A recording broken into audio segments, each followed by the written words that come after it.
You have a mass murderer. And when he was apprehended, he killed 6 FBI agents as they were trying to arrest him. It took 6 trained FBI SWAT team members to bring this guy into custody. Right. We're going to put an ankle tether on you, and you better stay home until your trial date. Don't you dare leave, because your ankle tether is going to tell us if you left the house. Okay. You got it. That's precisely what they did.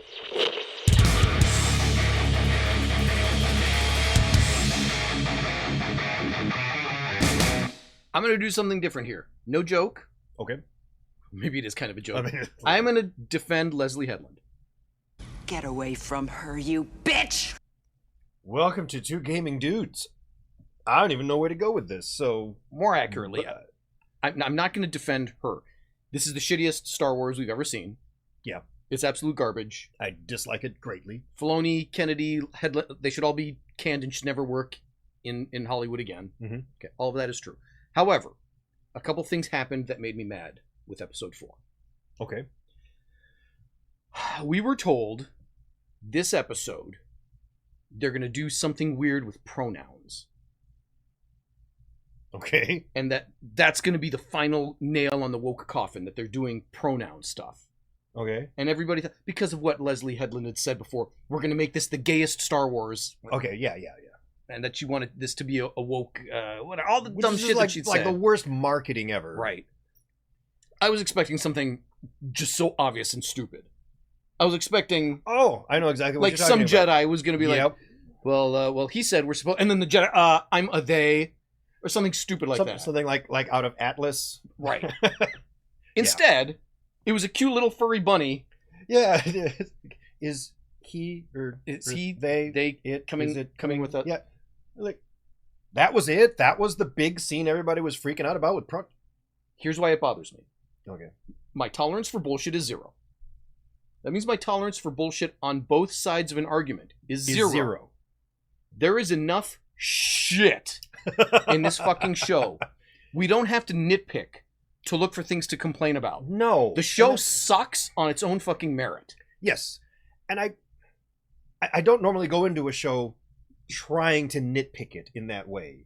Yeah. You know, for me, it's got to be something a lot bigger and more glaring. There's got to be a real problem with it for me to not like it. Unfortunately, the Acolyte has some of these big problems that I'm not a fan. Enormous problems. It's garbage. It's the shittiest live-action Star Wars we've ever seen. Yep. I would say there's some animated stuff that's much worse.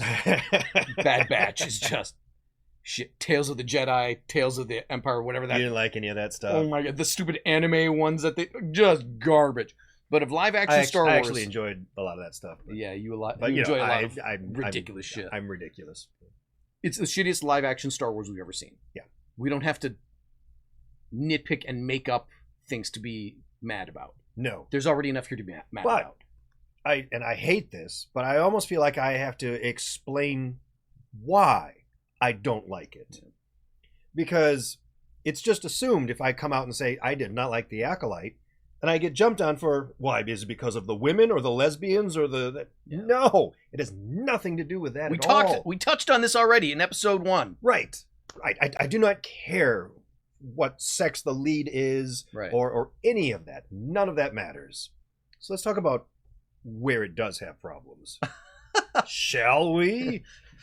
I don't know the names of any of these characters. I don't either. I don't give a shit about any of them. But there's a reason why.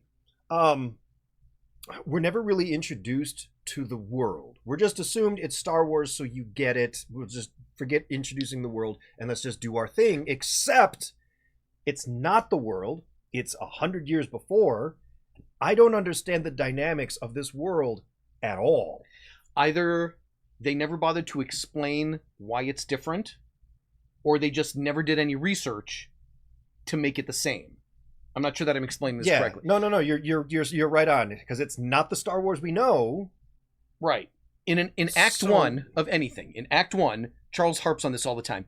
You've set up your rules. You've established your universe. We're all on board. This is how things work in this universe. Right. It's the MCU. There are space aliens and whatever.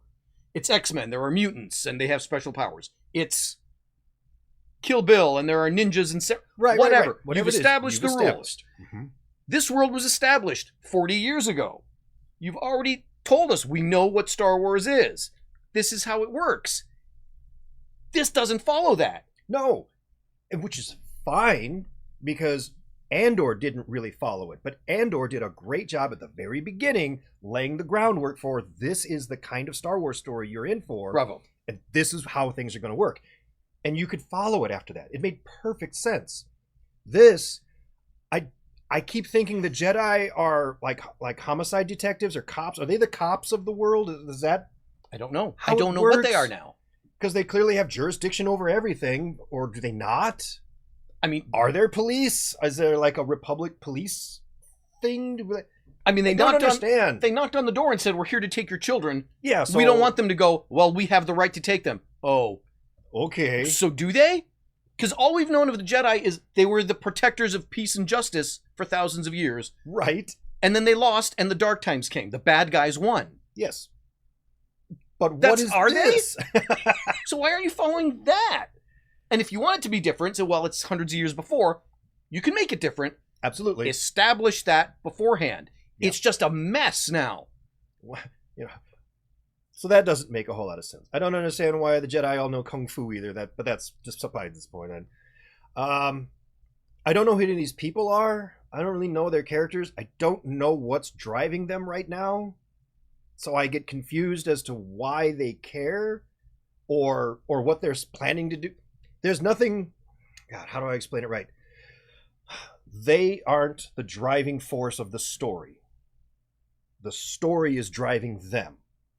So every scene is, and then this happens, and then this happens, and then this happens, and it shouldn't work that way. It should be this happens because that happened, so this is the outcome of, and therefore something. And new now we happens. have to deal with the Yeah. ramifications of what we've done, Exactly, which opens a new plot point.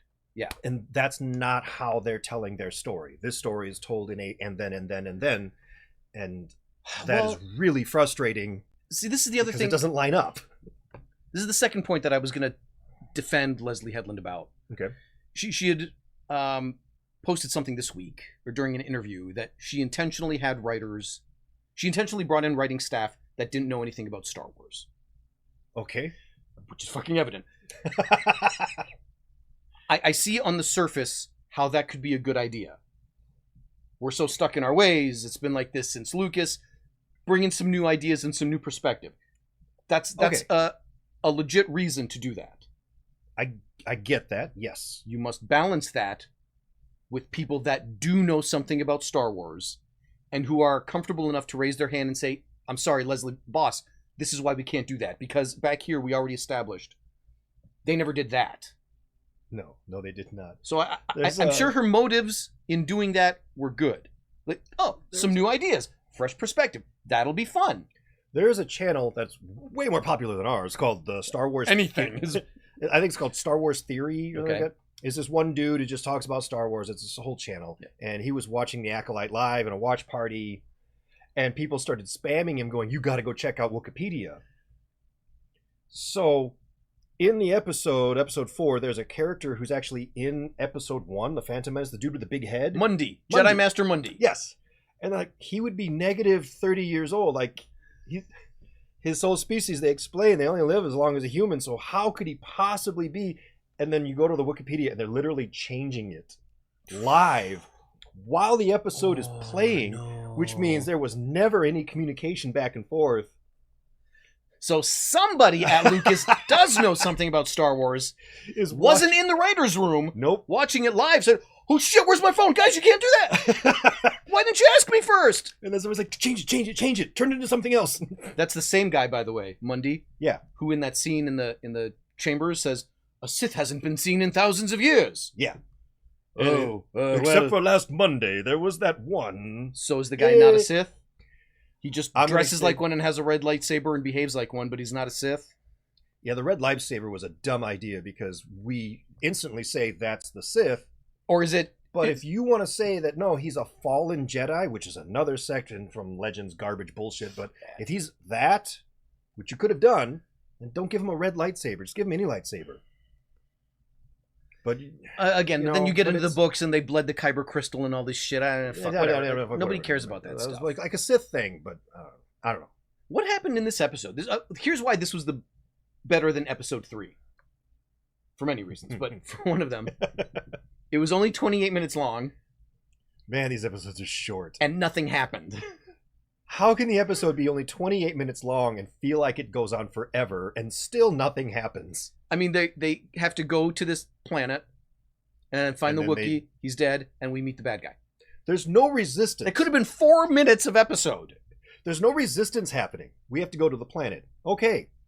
We're on the planet. Okay. We need to find the Wookiee. There he is. We found the Wookiee. Fuck, he's dead. Fuck, he's dead. Do you think the bad guy killed him? What bad guy? Him over there! It's like a Scooby-Doo episode. And then it's over! Oh, I'm glad for the over part. Oh, my God. All right. Never mind the fact that if you're going to do a serialized drama and you're going to release one episode at a time once a week, your episode still has to have a 3-act structure in the episode itself.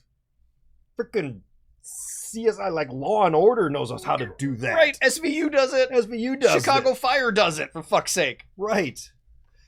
Frickin' Ally McBeal knows how to do it.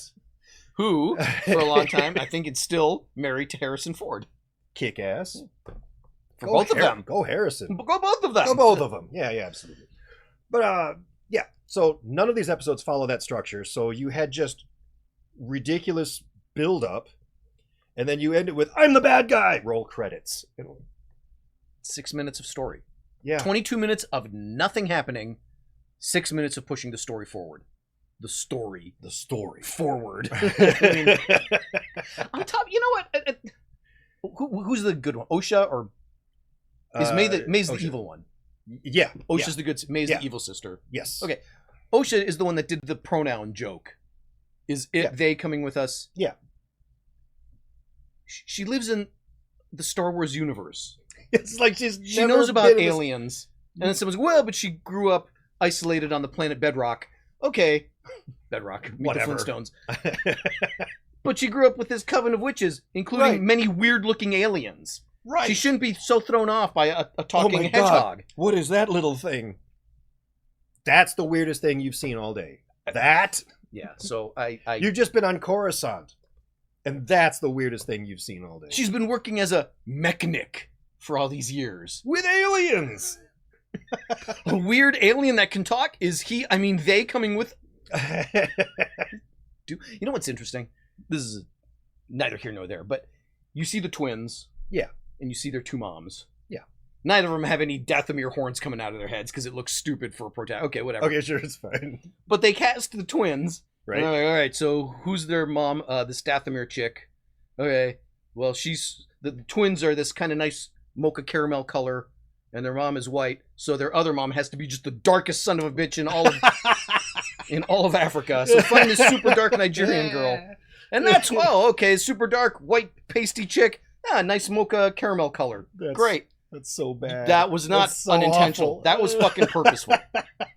Which may be the most racist shit you could have fucking done. We need a black actress to play the mother. All right, like this? Not Halle Berry Darker black. than shit. Fucking Wesley Snipes type shit. That black? Yeah, I've got to go deep. This show is just so bad on every level. On every level, man. So the only character I'm even remotely interested in is Saul. Squid Games. Squid Games guy. Why? The only one that I figured out what his name was. The one that hands But deadly weapons to children. The one that hands deadly weapons to children. That's really the dumbest scene ever. But he's the only character that I'm like even remotely interested in as far as I wonder what secrets he's hiding. I'm really curious about this guy. He's actually the only one who seems to be a decent actor in this. Like, he's really giving it his all every time he's on screen. He's really trying. And I found out that the actor himself is a big Star Wars fan. And so, like, this is really special for him. So I feel sad for him, but also, I don't know. I just like his character and I like him. Well, but that's it. That's one character out of the whole thing. I think, I don't know it for a fact, but I suspect in episode 5, it's going to be another flashback. Yeah. Where we learn more about him. Because we just revealed the bad guy, and everybody's like, oh, cool, so they're going to fight now?